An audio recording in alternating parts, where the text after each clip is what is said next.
And my team is probably the best team I've ever seen assembled in boxing, and we depict everything that's going to happen in every single fight so far, and it's happened, and I'm mentally prepared, and I don't cut a single corner. You know, when I'm in training camp, if the cameras aren't there, if no one's around, I'm still doing all the things, even if my coaches aren't motivating me to do it. I don't take a second off, let alone a day off. You've been dedicated, and I think a lot of people are starting to show that, are starting to see that from you now, the dedication and the training that you're actually putting in. With that being said, Tyron is saying that he's going to knock you out, that he feels that you're not up to, I guess, his par, like based on the competition that he's had in the past. Like, what do you make of that? You're coming in with a guy who's seen as one of the greatest UFC welterweights in the world.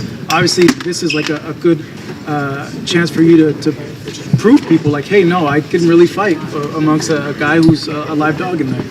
Yeah, look, I think I'm exposing the UFC a bit with their striking capabilities.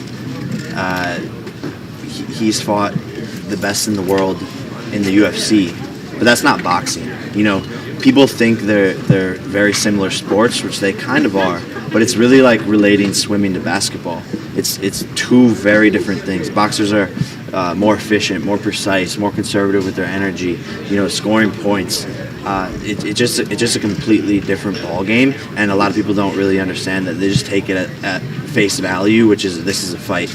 It's not that. He's coming into my territory, and as crazy as it sounds, I'm a much better boxer than him, even though he's been doing it for 5 times as long.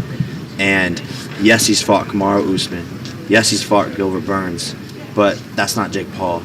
You know, I will finish him unlike those guys, and then people are going to come back and watch this interview and be like, holy shit, this kid is crazy. He predicted the future, and, you know, what the fuck is going on? And what the fuck is in the milk in Ohio? Will you ever grapple, though? Will you ever get into the MMA side of stuff? Maybe. I think there's an itch there. You know, not anytime soon, but it would be fun to go back in and wrestle and maybe throw some submissions. You know, I asked Tyron, like, what happens if you press him?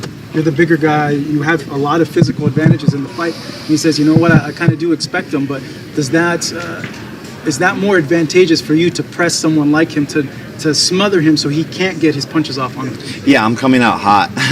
Like, I'm going to go out there and finish the fight early, press him, put him on his back foot, be the aggressor, come forward. Because you got to bully the bully. Like, you can't let them come to you. You got to make him respect you, but also impose yourself on him. Well, exactly. And, you know, all he has really is that overhand right.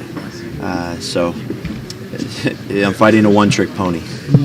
When you connect with him, do you feel that at this point, like, he just can't take shots like that anymore, given the wars he's been through? I think so, but also, like, when he feels that first crack, I love seeing in my opponent's eyes the oh shit moment. I saw it in all 3 of my pro fights.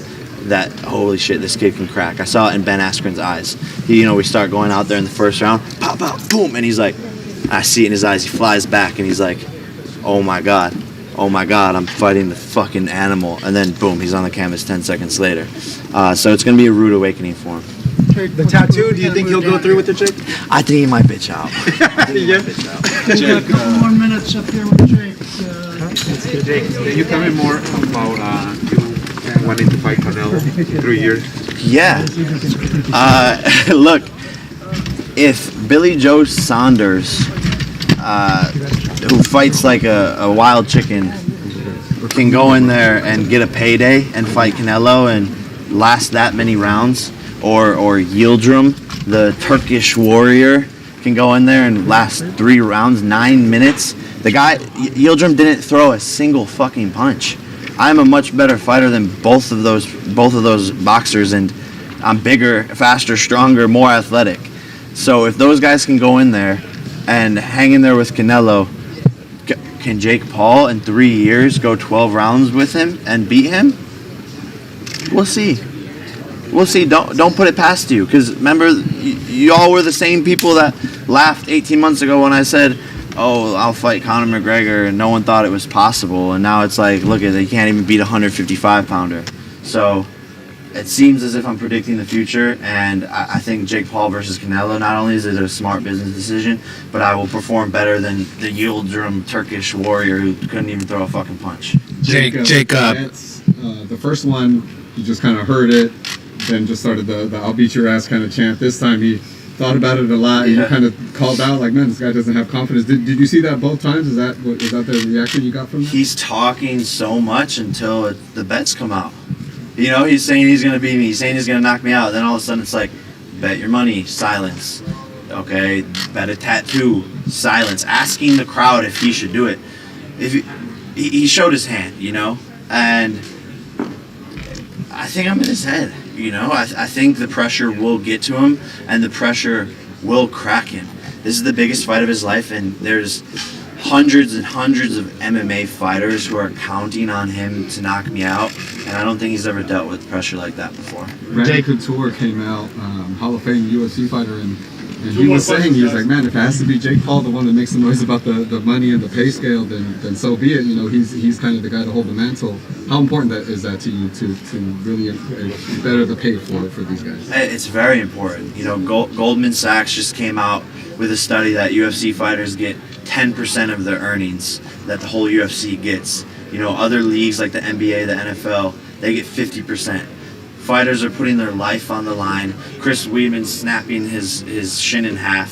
Fighters deserve more, and look, a lot of people are scared of Dana White. I don't give a shit.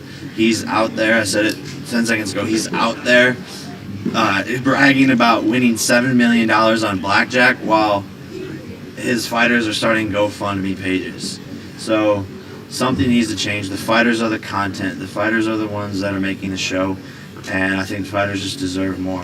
How you like Puerto Rico, man?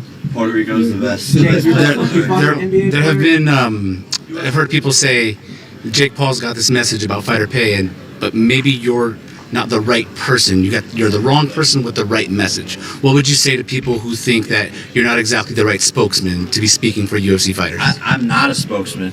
Like, I'm not trying to be. But who else is? Like, when has anyone ever talked about fighter pay and made it this big of a point? So I guess I'm that person now, but it's just something I'm passionate about. Like, I'm not trying to be a hero or anything like that, but like, if something doesn't make sense to me, I'm gonna call it out.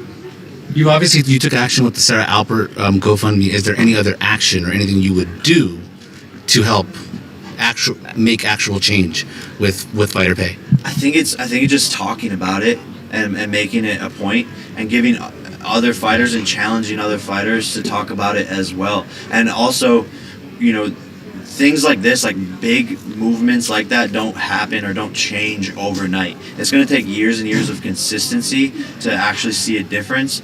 But if something wants to change, you have to start now and just attack it one by one.